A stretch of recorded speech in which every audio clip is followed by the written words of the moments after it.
The Chosen nos ha regalado escenas maravillosas.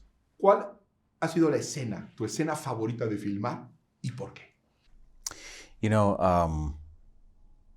I think every season the answer changes. It's usually the scene that I just filmed. Something comes to mind most easily because there's a lot of scenes that I love filming. But for season 4, I think there's a couple of scenes in the first 2 episodes that we see with John the Baptist that I really loved and I think are really gonna impact people. Estás interpretando a Jesús, o sea, no hay un personaje más grande ni siquiera en la historia. Pero si tuvieras que elegir otro personaje de The Chosen para interpretar, que no hubiera sido Jesús, ¿cuál interpretarías y por qué? I've been saying John the Baptist because of his energy and how he's written and how the Gospels portray him, this kind of raw, in the wild. But it just hit me. It might be interesting to play the conflict of Pontius Pilate. I think that could be interesting too.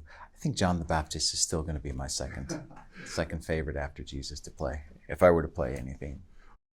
De las escenas que has hecho, si tuvieras la oportunidad de volver a grabar una, que dijeras, quizá lo podría haber hecho un poco mejor o haberlo abordado de otra manera, ¿cuál sería esa escena y cuál sería la razón? All of them. Yeah. Sometimes it's hard for me to watch myself, and there's always things that actors are going to see.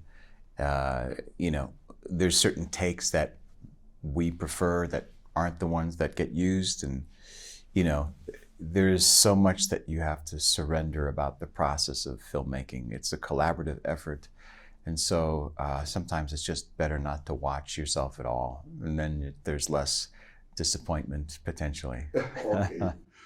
La historia, el arte, el cine, pues ha representado en muchas ocasiones a Jesús de Nazaret. Estamos hablando del personaje más importante en la historia de la humanidad, tanto histórica como religiosamente.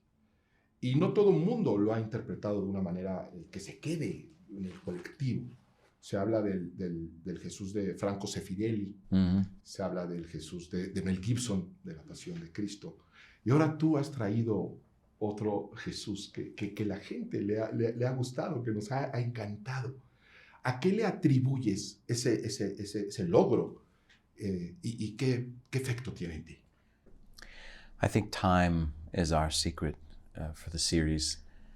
We have more time to let the characters breathe, to show them in the smaller moments, not just in the miracles, in the moments that those of us living in the 21st century can relate to today, even though it's set in the 1st century. So I think that's where we have a little bit of an advantage over some of the other portrayals, is that you get to see, we explore the possibilities of what humanity in the 1st century might have been like, what it might have been like to be an apostle, what would the challenges have been.